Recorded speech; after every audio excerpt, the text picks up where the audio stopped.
بسم اللہ الرحمن الرحیم۔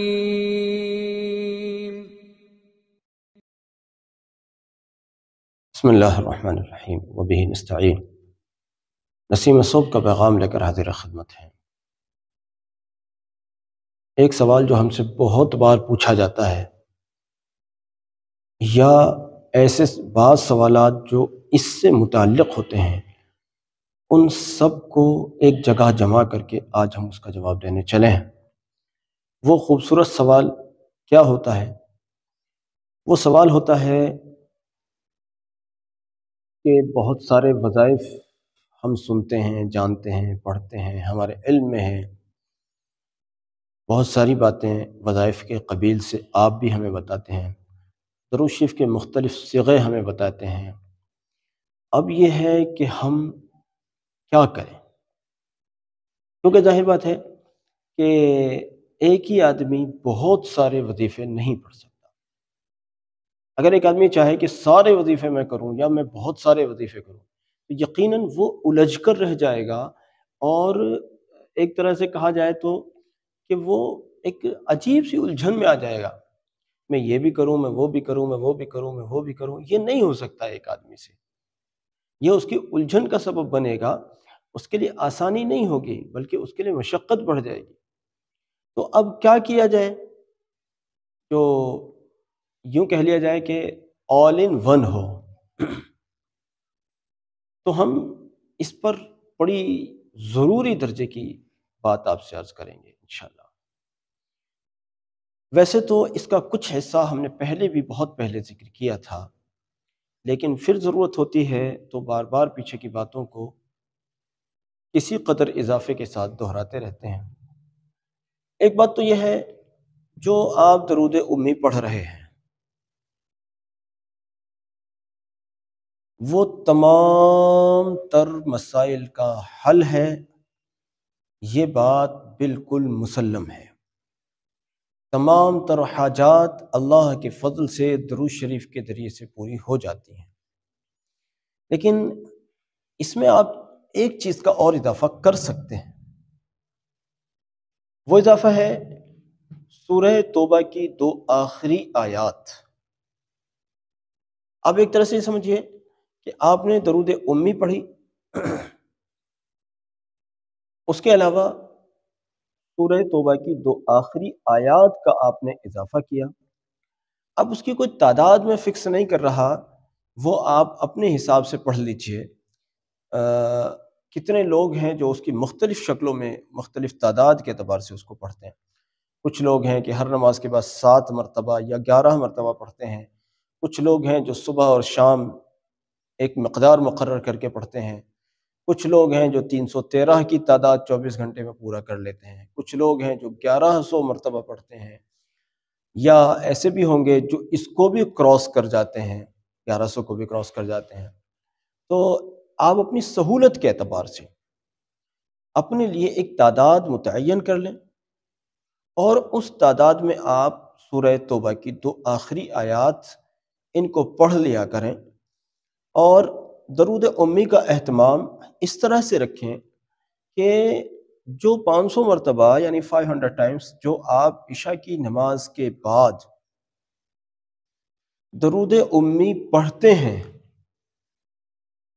اس کو تو اسی طرح سے جاری رکھیے جس طرح ہم نے بار بار بتایا ہے۔ لیکن اگر اللہ آپ کو توفیق دیتا ہے تو اس 500 کے علاوہ پھر خوب پڑھیے۔ اب خوب پڑھیے میں اس لیے کہہ رہا ہوں، میں نے نہیں کہہ رہا ہوں کہ ہزاروں میں پڑھیے یا لاکھوں میں پڑھیے، میں کہہ رہا ہوں خوب پڑھیے۔ اس کا مطلب یہ ہے کہ اللہ تعالیٰ آپ کو جو بھی زیادہ سے زیادہ پڑھنے کی توفیق دیتا ہے، کوئی سینکڑوں میں پڑھ کر تھک جاتا ہے تو کوئی ہزاروں میں پڑھ کر بھی نہیں تھکتا، کوئی ہزاروں میں تھک جاتا ہے تو کوئی لاکھوں میں پڑھ کر بھی نہیں تھکتا۔ تو آپ اپنی استعداد کے اعتبار سے زیادہ سے زیادہ پڑھنے کی کوشش کیجیے۔ اب ایک صورت اور پیدا ہوتی ہے کہ جی میں تو فلاں والا صیغہ پڑھتا ہوں،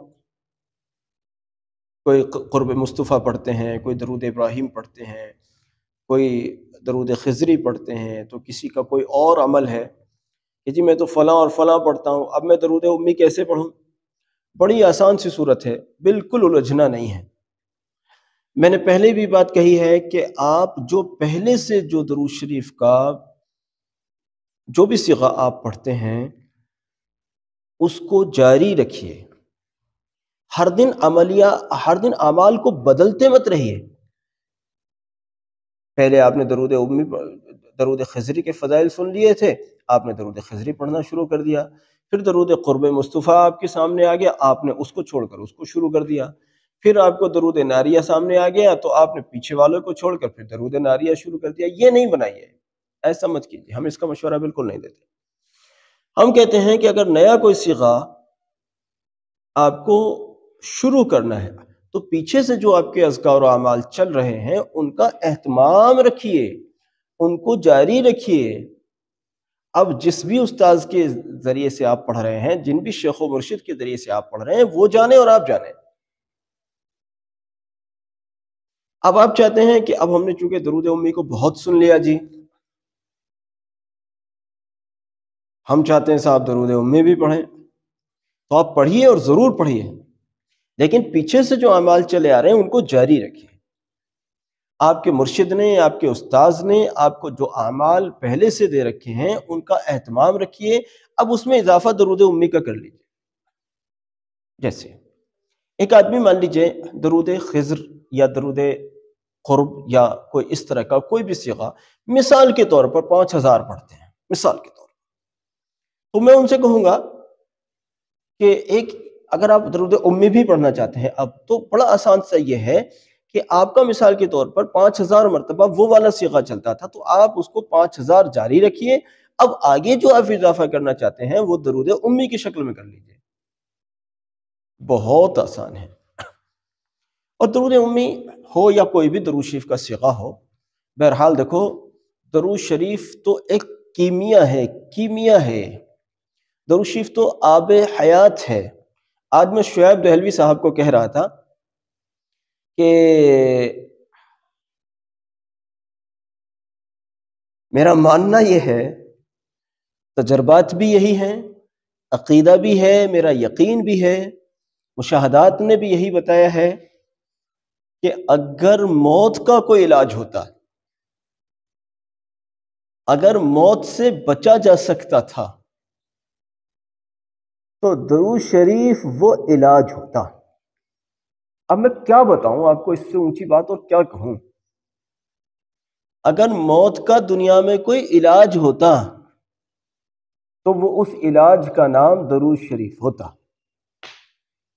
میاں سچ پوچھو، میں ابھی بھی درود شریف کے لیے وہ الفاظ نہ کہہ سکا جو اس کے شایان شان ہے۔ اتنی اونچی چیز ہے درود شریف، لیکن کیا کریں، مرنا تو پڑے گا ہی، مرنا تو پڑے گا ہی۔ نہ درود شریف پڑھنے والا بچے گا مرنے سے، نہ ذکر اذکار کرنے والا بچے گا، نہ کچھ اور کرنے والا بچے گا، بہرحال مرنا تو پڑے گا ہی۔ اور مومن تو چاہتا بھی ہے، مومن کی تو خواہش بھی ہوتی ہے کہ اللہ جلدی سے جنت میں جانے کا موقع ملے۔ اصل میں دنیا چھوڑنے کے لیے کوئی نہیں مرنا چاہتا، لیکن جنت میں جانے کے لیے مرنے کا شوق سب کو ہے، جلدی سے جنت ملے اس کا شوق سب کو ہے۔ دنیا چھوڑنا ٹائٹ ہے لیکن جنت میں جانے کا شوق سب کو ہے۔ ایک روز بیچ میں ایک لطیفہ نما ایک بات مجھے یاد آئی۔ ہمارے ایک ساتھی سفر میں تھے، وہ بہت تیز طوفانی رفتار سے ڈرائیونگ کر رہے تھے۔ ہمارا اپنا مزاج یہ ہے کہ ہم کوئی کتنا بھی تیز رفتار ڈرائیور بیٹھے ہم اس سے کبھی نہیں کہتے کہ آہستہ چلو، یہ ہمارا مزاج ہی نہیں ہے۔ ہم کہتے ہیں جتنی تم میں دم ہے بھگاؤ، تم جانو، ہماری کوئی ٹینشن نہیں، تمہیں جتنا بھگا رہے ہو تم سمجھو، تم ذمہ دار ہو، ہمارا کوئی مسئلہ نہیں ہے۔ تو ہم کبھی نہیں کہتے کہ گاڑی آہستہ چلاؤ۔ تو لیکن خیر جو گورنمنٹ نے رولز بنا رکھے ہیں ان کو فالو کرنے کا مشورہ ضرور دیں گے، آپ ان کو نہ توڑیں بالکل بھی، وہ آپ کی سیفٹی کے لیے ہے۔ لیکن خیر میں اپنا مزاج بتا رہا ہوں، اگر میرے ساتھ میں کوئی ڈرائیور ہوتا ہے تو میں اس سے کبھی نہیں کہتا کہ آپ آہستہ چلو۔ بہرحال کہیں ہم راستے میں تھوڑا سا رکے تو مفتی خالد صاحب میرے ساتھ میں تھے، میں نے ان سے کہا مفتی صاحب جنت میں جانے کی جلدی ضرور ہے مگر مرنے کا شوق نہیں ہے۔ میں نے کہا جنت میں جانے کا شوق ضرور ہے مگر مرنے کی جلدی نہیں ہے۔ تو مفتی صاحب بہت ہنسے کہ مرنے کی جلدی نہیں ہے مگر جنت میں جانے کا شوق ہے۔ تو بہرحال جنت میں جانے کا شوق تو سب کو ہوتا ہے، لیکن کل ملا کر اگر مرے بغیر کام چلتا، کوئی ایسی چیز مل جاتی کہ بھئی اس کو کرنے سے مرنے سے بچ جائے گا آدمی، تو اس چیز کا نام درود شریف ہوتا۔ تو میں عرض کر رہا ہوں کہ آپ جو پہلے سے اعمال اذکار کر رہے ہیں ان کے ساتھ ساتھ آپ درود امی کا اضافہ کریں، اور سورہ توبہ کی 2 آخری آیات کا بھی اہتمام کریں۔ اب آپ کہیں گے اور بھی بہت ساری چیزیں ہیں، بالکل ہیں۔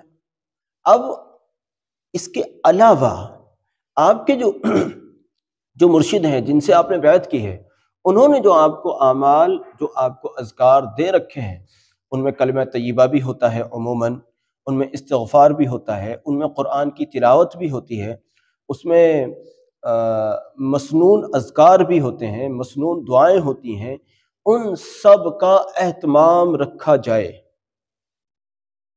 ان سب کا اہتمام رکھا جائے۔ اب اس کے ساتھ ساتھ جب آپ درود امی پڑھ رہے ہیں اور آپ سورہ توبہ کی 2 آخری آیات پڑھ رہے ہیں، اب آپ دیکھیے اپنی زندگی کا لطف، اس میں ایک چیز کا اور اضافہ کیجئے، مراقبے کے ٹائم کو بڑھائیے بڑھائیے بڑھائیے بڑھائیے اور بڑھائیے اور بڑھائیے اور بڑھائیے۔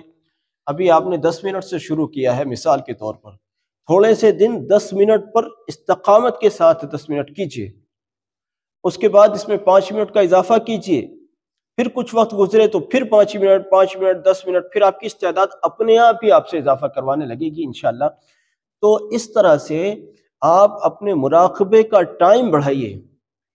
آپ یقین جانیے جو ترقیاں آپ کو مراقبے سے مل جائیں گی وہ کچھ اور ہی ہوں گی انشاءاللہ۔ اس لیے ہمارے بعض ساتھی جو مراقبے کو ہلکے میں سمجھتے ہیں، ہلکے میں لیتے ہیں، وہ بالکل غلطی پر ہیں۔ میں ان کو بڑی تاکید سے کہتا ہوں کہ مراقبے کو ہرگز بھی ہلکے میں نہیں سمجھا جا سکتا۔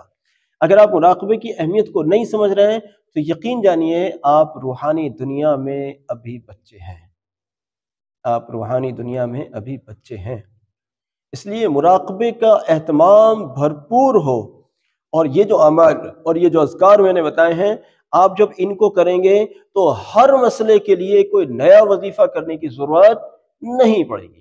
مجھ سے کمنٹس وغیرہ میں اور واٹس ایپ پر لوگ پوچھتے ہیں کہ جی فلاں مسئلہ درپیش ہے، میں کیا کروں، فلاں مسئلے کے لیے کچھ بتا دیجئے، فلاں مسئلے کے لیے۔ میں بعض اوقات جب میں موڈ میں ہوتا ہوں تو میں لکھتا ہوں ہر مرض کی دوا ہے صلی علی محمد، بس آپ کے 100 سوالوں کا ایک جواب، ہر مرض کی دوا ہے صلی علی محمد۔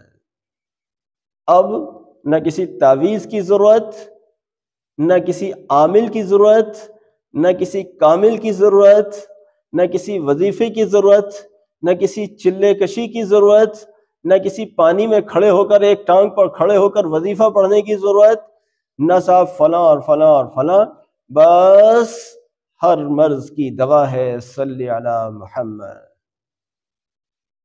اللہ گواہ ہے میں کتنے لوگوں کو دوائیاں نہ کھانے کا مشورہ دیتا ہوں، اور اللہ ہی جانتا ہے کتنے لوگ اب تک میرے کہنے پر فضل خداوندی سے دوائیوں کو چھوڑ چکے ہیں الحمدللہ۔ جانے کتنے، ایک دو نہیں، کیونکہ بھائی ساری دنیا میں الحمدللہ ہمارا درود امی پڑھا جا رہا ہے۔ اب مجھے خود نہیں پتا کہ کہاں کہاں لوگ کتنا عمل کرتے ہیں، لیکن جو میرے رابطے میں آ جاتے ہیں اپنے حالات بتاتے ہیں، میں ان میں سے کہہ رہا ہوں جانے کتنے لوگ ایسے ہیں جنہوں نے اب تک اللہ کے فضل سے اپنے امراض کے سلسلے میں ادویات کو اور عاملوں کو چھوڑ دیا ہے۔ میڈیشن ختم، عامل ختم، درود شریف کے ذریعے سے فائدہ اٹھا رہے ہیں اور اللہ انہیں درود شریف کے ذریعے سے فائدہ پہنچا رہا ہے۔ تو یہ جو اعمال و اذکار میں نے بتائے ہیں، اگر آپ ان کا اہتمام کرتے ہیں۔ ایک بات اور کہوں گا بیچ میں چلتے چلتے، میں ایک چیز یہ دیکھ رہا ہوں کہ جب ہمارے بعض لوگ چل نکلتے ہیں اللہ کے فضل سے، تو وہ استاذ یا شیخ کی اہمیت کو بھول جاتے ہیں۔ انہیں لگتا ہے اب ہمیں استاذ کی ضرورت نہیں ہے، یا اب ہمیں شیخ کی ضرورت نہیں ہے۔ ٹھیک ہے، درود شریف استاذ کی اور شیخ کی ضرورت کی کمی کو پوری کرتا ہے، لیکن یاد رکھیے گا میں اتنا جانتا ہوں کہ دربار رسالت مآب صلی اللہ علیہ وسلم سے بار بار تاکید ہوتی رہتی ہے ان لوگوں کو جو درود شریف پڑھنے کے ذریعے سے اور مراقبوں کے ذریعے سے دربار رسالت مآب صلی اللہ علیہ وسلم کو پہنچتے ہیں، ان لوگوں کو بار بار اس بات کی تاکید ہوتی رہتی ہے کہ وہ اپنے استاد سے جڑے رہیں۔ یہ ایک دو بار کی بات نہیں ہے، اس لیے میں آپ کو بار بار یہ بات کہتا ہوں، آپ جس بھی مرشد کے ذریعے ذکر اذکار کرنا سیکھے ہیں، کرتے ہیں، جس کو بھی آپ نے جو بھی آپ کے استاذ رہے ہیں، ان کے ساتھ مضبوط رشتہ بنا کر مضبوطی کے ساتھ ان سے جڑے رہیے، آگے کے اسباق ان سے لیتے رہیے، خواہ خواہ بھی اگر آپ اس درجے میں پہنچ بھی گئے ہیں اگر کہ اب آپ کو استاذ کی رہنمائیوں کی ضرورت نہیں بھی پڑتی، تو خیر خواہانہ طور پر اپنے استاذ یا اپنے مرشد کے رابطے میں بنے رہیے، یہ آپ کے اخلاق کا بھی حصہ ہے اور هل جزاء الاحسان الا الاحسان کا بھی تقاضا ہے۔ قرآن کہتا ہے کہ احسان کا بدلہ احسان کے علاوہ کیا ہوگا؟ جس استاذ نے آپ کو وہ راستے بتائے ہیں اللہ کے فضل سے، آپ اس استاذ کو نہیں بھول سکتے۔ یہ بہت امپورٹنٹ بات ہے، لیکن کوئی بھی امپورٹنٹ بات قدردانوں کے لیے ہی امپورٹنٹ ہوتی ہے، ورنہ ناقدروں کو تو ادھر کو سننا ہوتا ہے، ادھر کو نکالنا ہوتا ہے، ان سے ہمارا کوئی سروکار نہیں ہے۔ ہمارے اس پیغام کو ساری امت تک پہنچانے میں ہمارے معاون بنیے۔ جزاک اللہ۔ السلام علیکم ورحمۃ اللہ وبرکاتہ۔